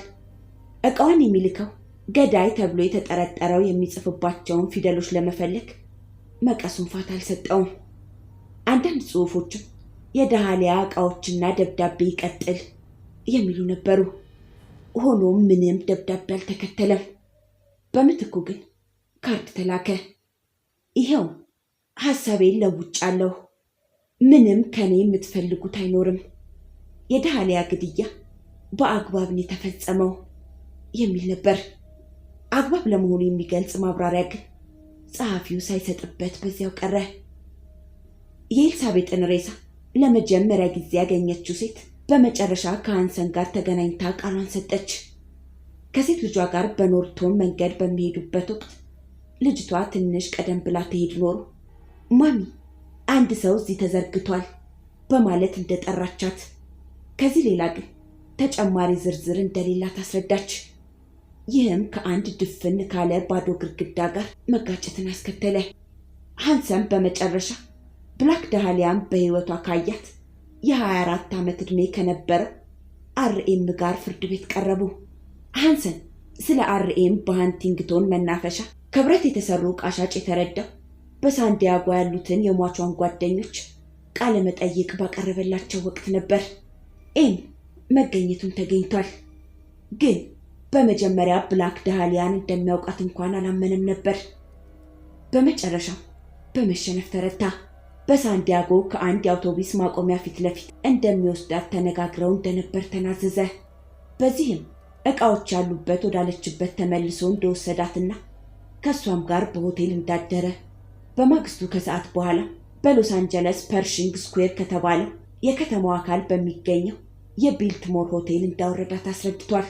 ይህ የሆነበት ቀን ጥር 9 ቀን ወንጀሉ ከመፈጸሙ ከ6 ቀናት በፊት ነበር። ከሳንዲያጎ ወደ ሎስ አንጀለስ በመኪና የሚወስደው ጉዞ 3 ሰዓት ያህል ስለነበር ሌሊቱን በዚያው ማሳለፉ የበለጠ የፖሊሶችን ጥርጣሬ አባባሰው። በዚህም ለ2 ሳምንታት በኤም ላይ የቃል ምርመራ ተካሄደበት። ሃንሰን ኤምን እንደሚያስታውሰው መልከ መልካም ነበር። እሱን ለማግኘት ብዙ ጊዜ ፈጅቶብናል። ሚስቱ ከሌሎች ሴቶች ጋር መማገጡን እንድታውቅበት አይፈልግም። ይህችንም ልጅ በመንገድ አግኝቶ ከእሷ ጋር አንድ ሆቴል ውስጥ ሌሊቱን እንዳሳለፈና ምንም አይነት ፍትወተ ስጋ እንዳልፈጸሙ ሲገልጽ እንደዋሸ ተረዳሁ። እሷ በአልጋ ላይ ስትተኛ እሱ ወንበር ላይ መተኛቱን ገለጸልኝ ብሏል። ሃንሰን ራሱ የሚከተለው ጽንሰ ሐሳብ አለው። ይሄው ዋሾች አንዴ ከዋሹ ሁለተኛ ለመዋሸት አይናቸውን አያሹም። በአመላለሱ የቀለደበት ስለመሰለው ኤምን ደጋግሞ ጠየቀው። ኤምም ደጋግሞ የተናገረው እውነት ለመሆኑ ግትር ብሎ አስረዳ። መሰረቷ ምን መሆኑን ካረጋገጥን በኋላ ላምነው ቻልኩ በማለት ሃንሰን መንገድ ሰጥቷል። ልጅቱ አስመሳይ ተዋንያን እንጂ የምታፋጥጥ ጉድ አልነበረችም በማለት በተጨማሪ አስረድቷል።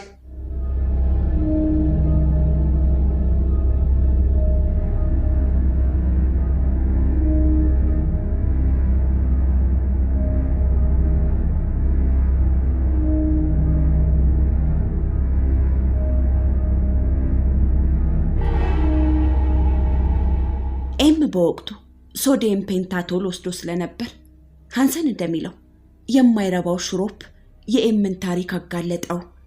ይሄውም ኤም እንደ ድንጋይ ድርቅ ብሎ ነፍሱን አያውቅም ነበር። ምርመራው ከተጀመረ ጀምሮ በስሜት ገድለናታል ባዮች 40 ሰዎች ሲደርሱ ቀስ በቀስ ጉዳዩ ከመጀመሪያው ገጽታ ጋር ሲነጻጸር የውሸታም ተናዛዦች ቁጥር እየተንጠባጠበ መጣ። ተናዛዦቹም በየአይነቱ ነበሩ። ገበሬዎች፣ ወታደሮች፣ ሴተኛ ዳሪዎች፣ ወሮ በሎች፣ ቄሶችም አልቀሩ። ከነዚህ መካከል አንዳንዱ በውሸት ምስክርነት ሲከሰሱ፣ የቀሩት ደግሞ ወደ የአንጎል ሐኪም ቤት ተላኩ። ሃንሰን ምንም እንኳን ፊቱን ወደ ሌሎች የነፍስ ግድያ ጉዳይ ቢያዞርም የዘብላክ ዳሃሊያ ጉዳይ መፍትሄ ያላገኘ የነፍስ ግድያ በመሆኑ ከአንጎሉ አልወጣም ነበር። የህብረተሰቡም ስሜት ወደ ሌሎች አዳዲስ ግድያዎች ቢዞርም ሃንሰን ከአዳዲሱ ጋር በማዳመር የብላክ ዳሃሊያን ጉዳይ በቅርብ ይከታተል ነበር። ጊዜ ባገኘ ቁጥር በአፓርታማዋ ውስጥ የተገኙትን የፍቅር ደብዳቤዎች ያነባል። በአድራሻ መጻፊያዋ ከተገኙት ውስጥ እየመረጠ የሚጠረጥራቸውን እየጠራ እንደገና ይመረምራቸው ነበር። በመሆኑ ቁጥር ስፍር የሌላቸው ተጠርጣሪዎችና የውሸት ተናዛዦችን አናግሯል።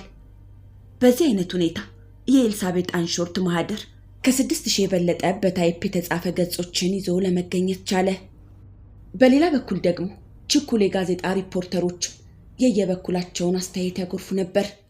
ጂሚ ሪቻርድስ በከተማው ኤግዛሚነር የተባለው ጋዜጣ አዘጋጅ በአንድ ወቅት ገድያታለሁ ብሎ የደወለለት ሰውዬ ገዳዩ ሳይሆን አልቀረም በማለት ከተነተነ በኋላ በመጨረሻ ግን ለጊዜው እንደ ብላክ ዳሃሊያ በሞት ሳይቀጭ አልቀረም በማለት የጥርጣሬ አስተያየቱን ሰንዝሯል።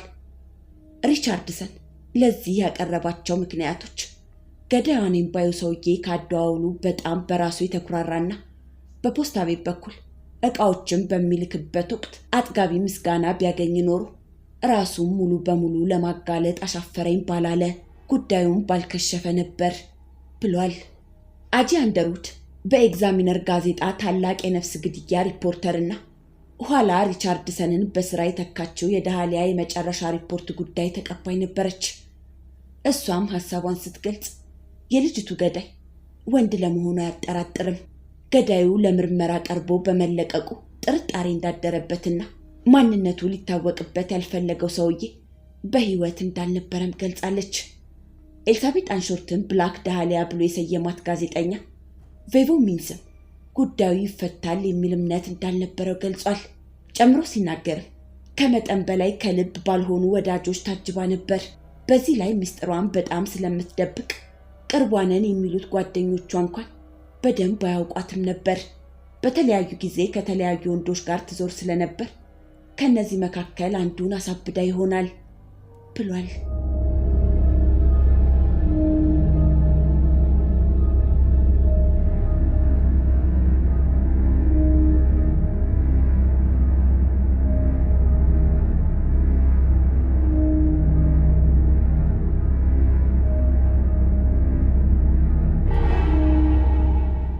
ሃንሰን በ1968 በጡረታ ሲገለል በርበሬ ይመስል የነበረው ጸጉሩ ወተት የመሰለ ሸበት ሆነ። አሁንም ድምፁ ጉልህና ወፍራም እንዲሁም ሳቂታ ነበር። የፖሊስንም ስራ በሚመለከት አድማጩን በሚማርክና በሚስም መንገድ ያወጋና ይጫወት ነበር።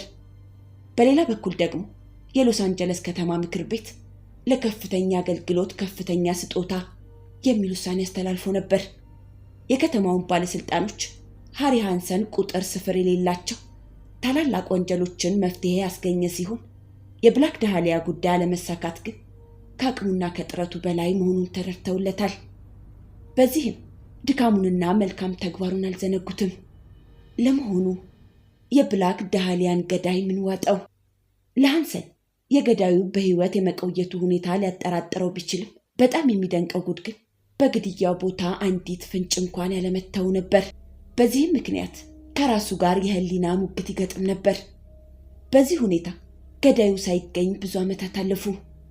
ሃንሰንም ቢሆን ከገዳዩ ጋር ፊት ለፊት እንዳልተገናኙ እርግጠኛ ለመሆን ቢችልም አንዳንድ ጊዜ ከመረመራቸው 500ዎች መካከል በዘዴ ሊያመልጥ ይችል ይሆናል የሚል ጥርጣሬ ሳያሳድር አልቀረም። ስለዚህም ሲናገር ከሚናዘዙት ጋር በመደባለቅ ቃሉን ሰጥቶ ቁልፍ የሆኑ ጥያቄዎችን በብልሃት እንዳላወቀ በመምሰል ሊያጭበረብር ይችል ይሆናል ካለ በኋላ እንዲህ አይነቶቹንም በደንብ ተከታትለናቸዋል። አንዳንዶቹንም ሳንንቅ ራሳቸውን እንዲያጋልጡ እርምጃ ወስደናል። በወሰድነውም የማያጠራጥርና የማያሳስት የማረጋገጫ ዘዴ እያንዳንዱን እስከተቻለን ድረስ ከመረመርን በኋላ ከደረስንበት በመነሳት ጉዳዩን እንደገና በአዲስ መልክ እንያያዘው ነበር ብሏል።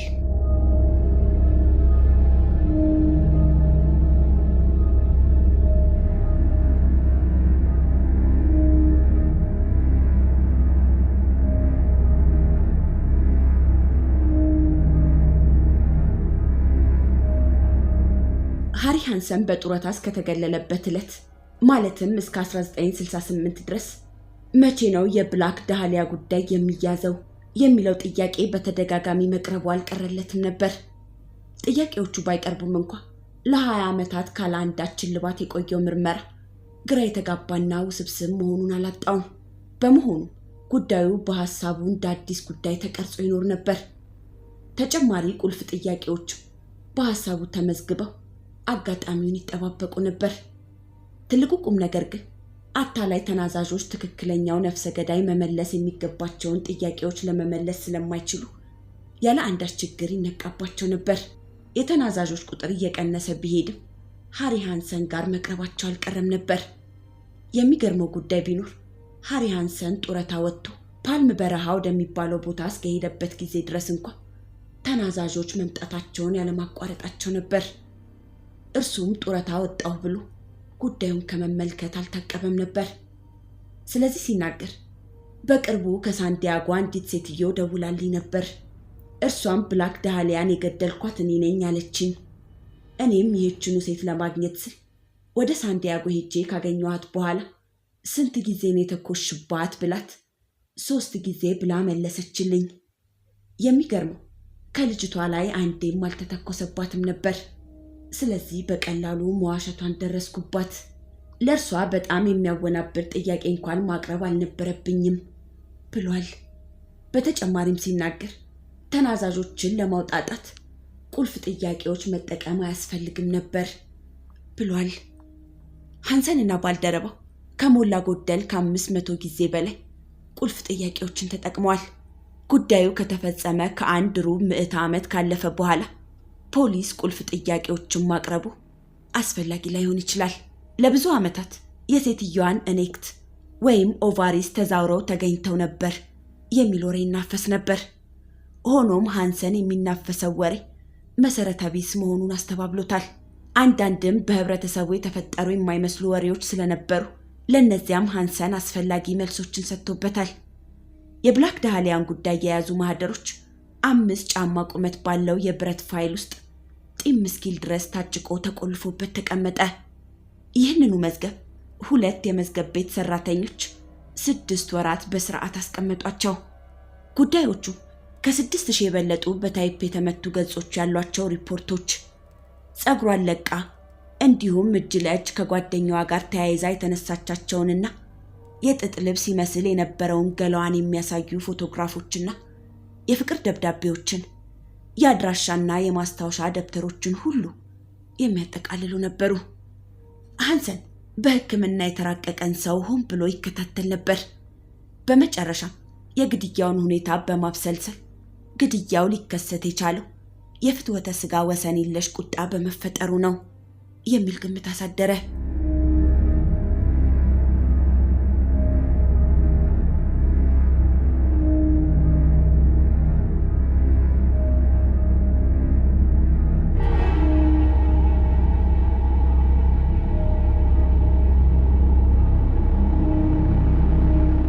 እንደሚመስለኝ የዚህ ግድያ መነሻ የጾታ ግንኙነት ጉዳይ ሳይሆን አልቀረም። ገዳዩ የተጠማውን የፍትወተ ስጋ ሳይከለከል አልቀረም በማለት ሃንሰን ሐሳቡን በማዳበር ከሪፖርቶቹ ለመረዳት እንደቻልኩት ኤልሳቤጥ አንሾርት ወንዶችን በማብሸቅ ትደሰታለች። ሆኖም በዚህኛው ሰውዬ የፈጸመችው ግፍ ከልክ አልፎ ይሆናል። ለዚህም ሰውየው እንደ እብድ ሳይሰራው አልቀረም። እኔም አሁን ገዳዩ እርግጠኛ ተባዕታይ ጾታ መሆኑን አልጠራጠርም። ገዳይ የሕክምና እውቀት የነበረው መሆኑን የሚገልጽ ምንም መረጃ ባይኖረኝም በአንዳንድ ሁኔታዎች ሰውየው የሕክምና እውቀት እንዳለው አልጠራጠርም ብሏል። ሃንሰን ባሳለፈው ረጅም የሥራ ዓለም ውስጥ ካጋጠሙት ጉዳዮች መካከል የኤልሳቤጥን አጭር የሕይወት ታሪክ ዝርዝር ሁኔታዎች አንድ በአንድ ለመተዋወቅ በቅቷል። ሃሪ ሃንሰን ከፍተኛ የባለሙያ ወግ አጥባቂነት ባህሪም ስለነበረው ገዳዩን አገኘዋለሁ የሚል ጽኑ አቋም አሳድሮ ነበር። ማንኛውም መርማሪ እንደሚያደርገው ሁሉ ሃሪ ሃንሰንም ሌሊት ወደ ቤቱ ሲገባ ጉዳዩን ችላ ይለው እንደሆን እንጂ በማግስቱ ሲነቃ ጉዳዩን አንስቶ ማገላበጥ ይወድ ነበር። ሃንሰን በዚህ ረገድ ሲናገር ጉዳዩን በጥሞናና በትዕግስት ማየቴ ገዳዩን መያዝ አለመፈለጊ አይደለም። ዋናው የምፈልገው ነገር ቢኖር ይሄው ነው። በተደጋጋሚ በየአቅጣጫው አዳዲስ ሁኔታዎች ይፈጠራሉ። የጥቆማዎች መፍለቂያ አይታወቅም። ሆኖም እስካሁን አንድም ሐቁን የያዘ አልነበረም ብሏል።